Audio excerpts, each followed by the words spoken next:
Berarti kita bisa melihat, saudaraku, Daud, dia boleh menang lawan musuh-musuhnya. Tapi dia gak punya penguasaan diri dalam hal dosa. Kenapa kita perlu punya penguasaan diri? Agar kita tidak tergoda oleh dosa. Dengan cara apa? Stop. Pray and go the other way.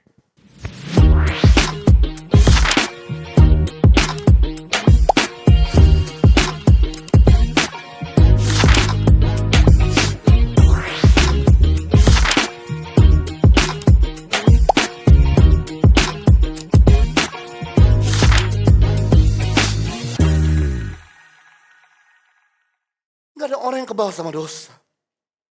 Lucifer, malaikat termulia di surga, bisa jatuh dalam dosa. Adam, manusia tersuci di dunia, bisa jatuh. Simpson, orang terkuat di dunia, bisa jatuh. Raja Salomo, orang terkaya di dunia, bisa jatuh.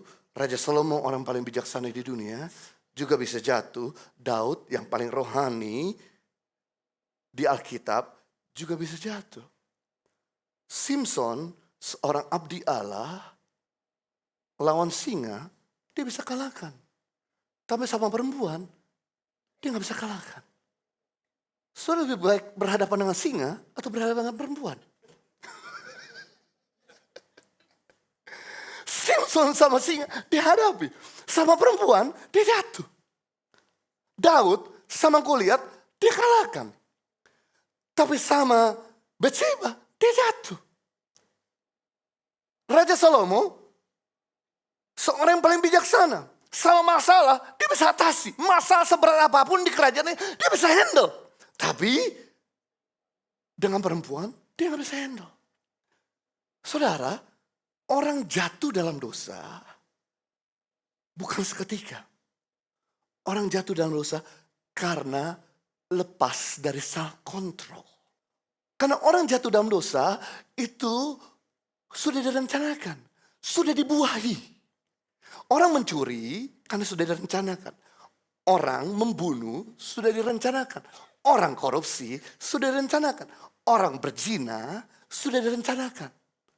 Jadi orang jatuh dalam dosa sudah dipikirkan, tapi dia gak sanggup mengendalikan diri. Makanya akibatnya dia lose control. Sebagai contoh adalah Daud. Dimana ketika Daud, biasa selama hidupnya kalau berperang, dia gak pernah tinggal di kerajaan. Setiap kali perang, dia ikut perang. Dia suruh rakyatnya perang, dia suruh pegawai perang, dia ikut perang.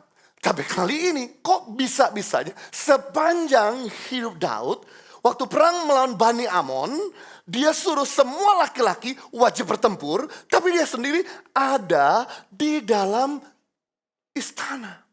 Semua laki-laki gak boleh ada di rumah, wajib berperang, tapi kenapa dia sendiri ada di istana? Berarti sudah ada rekayasa, sudah ada perencanaan di dalam diri Daud yang dia tidak bisa kendalikan.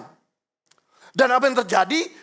Seisi kota Yerusalem isinya perempuan. Dan pagi hari Daud tahu jam tertentu kapan ada wanita mandi yang dilakukan setelah habis doa. Lalu kemudian dia pergi ke balkon istana Raja Daud. Dan dia melihat ke bawah ada perempuan mandi.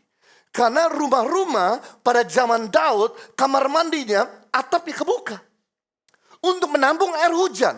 Sedangkan istana Daud tinggi, ada di tempat yang di atas. Sehingga dia bisa melihat siapapun yang mandi di kampungnya, di desanya, di kotanya.